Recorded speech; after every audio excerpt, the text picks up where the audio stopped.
Hello, my name is Julia Harvie. I'm an employee at the Center for Biodiversity located at the University of Guelph, and today I'm going to tell you about a workflow I developed to perform community distribution mapping. I know many of you who are listening to my talk right now probably are not the biggest fans of statistics, but lucky for you, I am. So, my goal with this workflow was to develop a method that can take presence-absence data regarding taxa and output them into a heat map showing community distribution of the area they were sampled from, and that the workflow would be designed in such a way that any level or experience of statistician can feel comfortable using it. The data used to develop the workflow came from the Agricultural Malaise Trap project performed by the Center of Biodiversity Genomics. This project involved 5 malaise traps being placed in various agricultural fields, when the samples were then identified through metabarcoding. And then I took this and used it to train a model that would predict the community distribution in terms of number of taxa present across each field based off of just the 5 sampling locations. When I was designing this model, there were 2 goals I had in mind. That was to capture both spatial community distribution, so across the field, and temporal throughout the season as multiple sampling events occurred. We wanted to try to decrease the fiscal cost and the time commitment involved in producing community distribution models by trying to gain the most information from the minimal amount of sampling points. The best way to do this, we felt, was to produce a regression model that will take the presence-absence data from very few sampling points and extrapolate the distribution across the entire habitat that can be visualized as a heat map. In order to do this, there were 2 main statistical methods I wanted to address, and that was class imbalance and the type of regression I would use. Class imbalances occur when one possible output of the data is grossly overrepresented in the results. This is very common in biological data, and most often that class that is overrepresented is the negative or not observed. Seeing as we are using presence-absence, as soon as if something is observed in only one of the sampling events, it will be marked absence in all other sampling events where the data was collected. You can see from the graph how the graph actually represents the number of presence through absences located in a single trap from the data I was working with, and in fact the absences are an entire magnitude of 10 bigger than the presence. This will create a bias when I try to model it towards just saying everything is absent. Therefore, the best way to overcome this is to use downsampling, where the overabundant class is randomly sampled so that the data used to train the model, in fact, has even distributions of all of the classes. The next thing I wanted to address was regression type. Most of you will be familiar with linear regression, but in fact there is another regression form, binomial regression, that is actually much more applicable to metabarcoding data specifically because it is very well suited for presence-absence data, which when you're metabarcoding, that's the type you have, that I would really like to bring your attention to and hopefully inspire some of you to consider using in your own works. So we'll start with the linear model. I plotted a linear model using the 3 independent variables of latitude, longitude, and which sampling event throughout the season it came from. And the R-squared values I got were pretty okay, but I really felt that I could do better. Especially when I took a further look into the statistics behind my linear model. So, to give you a quick overview of what you're seeing here, the plot on the right, the normal QQ plot, if this was a good model, all of those dots would be tight to that line, which they are not. On the left, the residual versus fitted model, all of those dots should be evenly distributed across the plot, which they are not. They seem to skew to the right. This tells me that the type of regression I'm using, linear, is not appropriate for this dataset, and I should try something else. Which brings me to the binomial model. The binomial seemed like the perfect solution since it is designed for datasets that have exclusively two outcomes, in my case, presence and absence.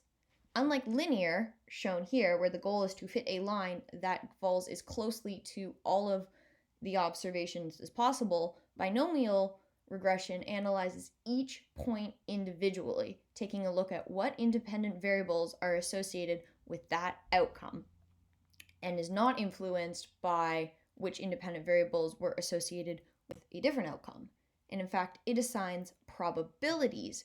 Basically, what is the probability based on the independent variables observed at that location that it would have one of the outcomes? On this graph shows the statistical distribution produced by a binomial model, and as you can see, it fits way closer to more of our dots than the linear one was capable of. In fact, so here are the actual numbers when I ran that binomial on the data. Accuracy, for those who are unfamiliar, is just the binomial regression way of saying the R-squared value, so it did increase the accuracy of my model. Which leads us into the workflow. My workflow consists of multiple functions where that you run using R, and the output of each function is designed to seamlessly be integrated into the input of the next function. I felt this was the best way to balance user-friendliness without taking away too much control. For those of you who are not very comfortable with stats and really just want something that'll run for you, you put in your data at the beginning and you just shuffle it through the functions, and a completely adequate heat map that is appropriate for your data will be produced at the end. For those of you who want to experiment a bit more, who maybe want to customize it, who are more familiar with various tips and tricks you could do to make it even more accurate for your particular experiment, by having multiple functions, I give you the option to go in and adjust preset variables that were optimized for the general case to make them even more effective for your specific case. There really are three sections to this workflow. Section 1 is the only place a user has to input any data, and there they can do some customization, such as which trap type they were using. Do you want your heat map to produce kilometer size squares or meter size squares? What model type, binomial or linear, although I'm hoping all of you will try out binomial after hearing my little spiel for it, as well as which variables you want to include in your model. Once that's been processed, it moves on to the statistical analysis, where downsample takes care of those nasty class imbalances, and the user has the ability to try out different types of models and variables in order to find the one with the highest accuracy. They will feed into the final phase, which is the Heatmap Generation phase. Heat maps are exported as a PDF function, and for those of you who do not feel very confident using the graphic interface with R, the function PDF fun is actually a simplified version of some of the many things that you can do in R. So just from that alone, you can customize your title, your legend, so what colors you want in your heat map, what scale you want to use, all without having to be an actual expert on the specific workings of the R graphic interface. And here is an example for you of what these results look like. So on the left is an example of a single file that is outputted, and on the right it shows how you can link multiple files from a single field together to create a nice GIF with a wonderful visual representation of this temporal distribution. To explain to you just a little bit more about how these outputs are designed to be read, what it is saying, where you can see that it changes from one color to the other, is indicating that at that point there is a statistically significant likelihood that if you go there, there will be a different community distribution than in the other place on the map where the color is different. To rephrase that, basically in the northern of my map on the left, it is a lighter color, so therefore a lower expected number of taxa than in the southern corner. Therefore, if I were to go out and sample that field, if I were to sample up on the top where it is a light yellow, I would almost certainly, or at least have a statistical probability of 95%, find a less diverse taxa than if I went and sampled in the southern tip. There are many applications for the workflow and the heat maps it produces. I obviously was talking a lot about agriculture here just because that's the data we are working with, but really you can do this with any data that has presence absence taxa and has a homogeneous habitat that you wish to model. It's a great, overlaying them to maps of your sampling site is a great way to just add a little extra context to your reports. They can be used to process the results of a pilot study, to identify possible hotspots of community presence in case you wish to focus your sampling efforts more effectively. They could be used to link sampling sites. If you maybe have traps spread out of a wide area, it can kind of you could run this analysis to see what's going on in between and create a nice overview.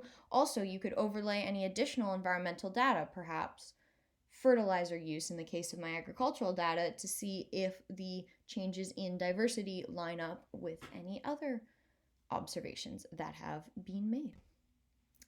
And with that, I would like to thank everyone at Stanky Lab, especially my co-author, Dirk Stanky, who is also my supervisor, and everyone from the Center of Biodiversity who was involved in the data gathering and preparation of the data I used for this model. If you have a continued interest in my presentation, feel free to check out the code that's live on GitHub or contact me directly at my email or Twitter.